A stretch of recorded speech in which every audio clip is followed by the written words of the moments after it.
परिवार ग्रूमिंग के इस भाग में आपका स्वागत है।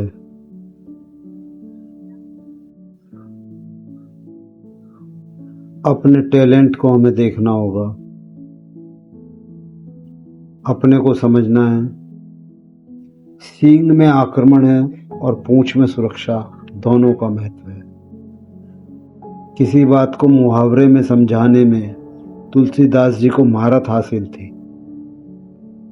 गरुड़ जी से बात करते हुए उन्होंने कहा था, रामचंद्र के भजन बिनु जो चह पद निर्वाण, ज्ञानवंत अपि सो नर पशु बिन पूंछ विशान। राम जी के भजन बिना जो मोक्ष पद चाहता है वह मनुष्य ज्ञानवान होने पर भी बिना पूंछ और सींग का पशु है। मोक्ष का अर्थ यहाँ यह न ले लिया जाए कि मरने के बाद कोई स्थिति, जीते जी भी मोक्ष मिल सकता है। दुर्गुणों से मुक्ति हो जाए, जीवन में शांति उतर आए, परमात्मा की अनुभूति बनी रहे, यही मोक्ष है। लेकिन इसके लिए तुलसीदास जी की शर्त है कि भगवान का भजन करते रहना चाहिए। यहाँ उन्होंने पशु को पूंछ और सींग से जोड़ा है। सींग में आक्रमण है, पूंछ में सुरक्षा है। उनका कहना है यदि ये दोनों नहीं हैं तो वह पशु भी किसी काम का नहीं। मनुष्य में भी ये दो खूबी होनी चाहिए। प्रतिस्पर्धा के युग में आक्रामक होना भी आवश्यक है और विनम्रता भी बनी रहे। सुरक्षा भी करनी पड़ेगी। युवा पीढ़ी को इस पंक्ति को समझना चाहिए। टैलेंट को निखारना चाहिए अपना। कुपोषण जनित नाटापन हो, दुबलापन हो और जन्म के समय कम वजन एक बड़ी बात है। महिलाओं में एनीमिया भी खत्म नहीं हो रहा। ऐसे में प्रधानमंत्री ओलंपिक में भाग लेने वाले और मेडल जीतने के आशय से टैलेंट हंट का अभियान सामयिक तो है, लेकिन उनके सफल होने की कई शर्तें हैं। जिन एक तिहाई स्पर्धाओं में भारत भाग लेता है उनमें अपेक्षित सफलता पानी है। दक्षिण कोरिया की आबादी दिल्ली से थोड़ी ही ज़्यादा है, पर उनकी पदक तालिका देखें, इस पर तो कई बार देखना भी होगा। कुपोषण से मुक्ति पहला चरण है। खेतों के लिए बेहतर यातायात सुविधाएं और भविष्य की गारंटी देनी होगी। जब राष्ट्रीय स्पर्धा में भाग लेने वाला हॉकी का, फुटबॉल का खिलाड़ी भी आजीविका के लिए संघर्ष करता है तो अभिभावक भी बच्चों के खेल के मैदान पर भेजने में भलाई समझते हैं। टैलेंट हंट से अपेक्षित न्यूनतम स्वास्थ्य भी साथ चाहिए। सरकारों के साथ सरकारों को सुनना भी चाहिए। स्मरण रखें, असली अशांति जीवन में छोटे बड़े दुख हैं, कारण हैं। कभी मन अशांत, निराश और बेचैन बन जाता है तो संसार में ही रहकर मन सदा शांत, प्रसन्न और उत्साहित कैसे रहे। कोई भी उपाय मन को शांत करने का है और सब उपाय ऊपरी ऊपरी हैं। उनमें थोड़ी बहुत राहत मिल सकती है, लेकिन मन शांत कहाँ हो पाता है। असली अशांति के कारण अशांति को दूर करने के विचार से पैदा होती है।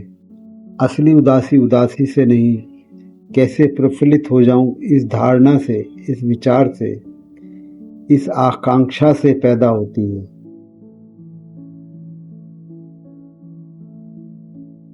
उदासी को स्वीकार कर लें और आप पाएंगे शीघ्र ही उदासी विलीन हो गई।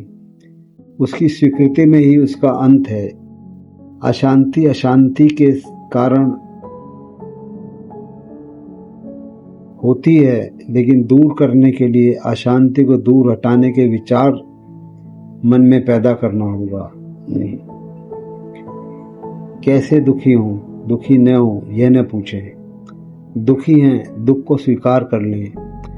वह भाग्य की नियति वह है, उससे लड़ें मत। उससे सब लड़ाई छोड़ दें। उसके पार जाने की आकांक्षा भी छोड़ दें। उससे विपरीत की मांग भी छोड़ दें। उसे स्वीकार कर लें कि यह मेरी नियति है, ये मेरा भाग्य है। मैं दुखी हूँ, यहाँ बात पूरी हो गई। दुख से राजी हो जाएं और फिर देखें दुख कैसे मिट सकता है? अशांति को स्वीकार कर लें, आप शांत हो जाएंगे। हमारी अशांति अशांति है नहीं है, हमारी अशांति शांति की चाह से पैदा होती है। इसलिए जो लोग शांति के लिए बहुत आकांक्षी हो जाते हैं, उनसे ज़्यादा अशांत कोई नहीं मालूम पड़ता। रोज न मालूम कितने लोगों को इस संबंध में उलझा हुआ आप देख सकते हैं। जिस दिन से आपको एक ख्याल हो जाता है कि शांत कैसे हों, उस दिन से आपकी अशांति बढ़ेगी, क्योंकि अशांति तो है ही। अब एक नई अशांति भी शुरू हो गई कि शांत कैसे हों, और अशांत आदमी कैसे शांत हो सकता है। और अशांत आदमी पूजा भी करेगा तो उसकी अशांति ही होगी। उसकी पूजा में प्रकट और अशांत आदमी ध्यान भी करेगा तो उसका ध्यान भी अशांति से ही निकलेगा। अशांत आदमी मंदिर भी जाएगा तो अपनी बेचैनी को करेगा क्या? गीता भी पढ़ेगा। अशांति से अशांति ही निकल सकती है। इसलिए आप कुछ भी करें, करेगा कौन? वह जो अशांत है वही कुछ करेगा। ध्यान रहे, एक बहुत मनोवैज्ञानिक आधारभूत नियम है कि अगर आप अशांत हैं तो आप जो भी करेंगे उससे अशांति बढ़ेगी। कौन करेगा? अशांत आदमी कुछ करेगा वह और अशांति को दुगना कर लेगा, 3 गुना कर लेगा। इसलिए शांत होना जरूरी है। और रूप और आकार के साथ कभी आनंद कहाँ मिलता है? असल में जहाँ रूप है वहाँ मृत्यु होगी, क्योंकि एक रूप दूसरे रूप में बदलेगा। और जहाँ जहाँ रूप है वहाँ विनाश होगा। विनाश होगा तो पीड़ा होगी, बीमारी होगी, संताप होगा, चिंता होगी। हम एक रूप को पकड़ लेंगे तो फिर दूसरा रूप आएगा। हम बचपन को पकड़ लेंगे, फिर जवानी आने लगेगी तो बचपन का यह रूप नष्ट होगा। फिर बच्चे को पीड़ा होगी, वह तकलीफ में पड़ेगा। पश्चिम के मनोवैज्ञानिक अनुभव कर रहे हैं कि वह जो एडोलसेंस है, वह जो उम्र है 10 साल से 14 साल के बीच की, वह बड़ी पीड़ा की है। क्योंकि बच्चा छोड़ नहीं पाता अपने पुराने फॉर्म को, अपनी पुरानी आकृति को, और नई आकृति उसमें बनने लगती है। वह काम बच्चों जैसा भी करता है और अकड़ बड़ों जैसी भी दिखाता है। यह बड़े लोगों को भी, माँ बाप को भी समझ में नहीं आती। दोनों बातें एक साथ करने लगता है। पुराना रूप भी उससे छोड़ा नहीं जाता और अपनी माँ की साड़ी का पुचल्ला पकड़कर भी घूमना चाहता है।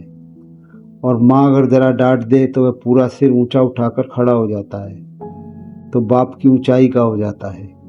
और माँ के सामने घूर कर देख ले तो माँ भी घबरा जाती है, और ये दोनों उसमें होते हैं। इसलिए एडोलसेंस जो है वह बड़ी पीड़ा का वक्त है।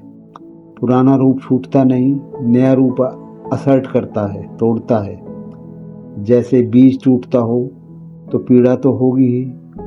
फिर एक आदमी बमुश्किल इसमें प्रवेश कर जाता है, काफ़ी वक्त लगता है, इसी तरह प्रवेश कर जाता है। फिर जवानी के साथ ठहर जाता है तो थोड़े ही दिनों में बुढ़ापा धक्के देने लगता है। बड़ी मुश्किल होती है। फिर बड़ी मुश्किल होती है कि मुल्ला नसरुद्दीन से किसी ने पूछा। एक दिन शराब घर से लौटता है। एक मित्र ने उससे कहा, नसरुद्दीन, बुढ़ापे के लक्षण शुरू हो गए, तुम्हारे बाल सफ़ेद पड़ने लगे। नसरुद्दीन ने कहा, फिक्र छोड़ो बालों की, बाल हो जाएं सफ़ेद, दिल तो अभी काला है। बाल जब साफ सफ़ेद हो जाते हैं तब भी जवानी पीछा नहीं छोड़ती, ये असर्ट करती है। तब फिर रूप का संघर्ष शुरू हो जाता है। इसी तरह बामुश्किल जिंदगी के साथ ठहर नहीं पाते कि मौत दरवाजे पर दस्तक दे देती है। चलो वक्त हो गया, इधर अभी हम आ ही भी नहीं पाए कि उधर जाने का वक्त हो गया। ठहर भी नहीं पाए थे कि तंबू खाड़ो, अभी बल्लियाँ गाड़ी रहे थे कि अभी खूंटियाँ लगाई थी, अभी तंबू पूरा फैल भी नहीं पाया था। इसका तंबू कब पूरा फैल पाता है? खूंटियाँ गड़ी रह जाती हैं, उखड़ने का वक्त आ जाता है। इधर हम तैयारी कर रहे हैं कि खूंटियाँ कैसे गाड़ें। यही परिवार का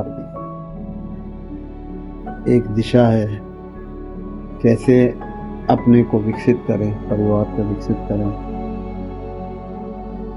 आज ही विराम देते हैं और आपके अनुभवों को आमंत्रित करते हैं। धन्यवाद।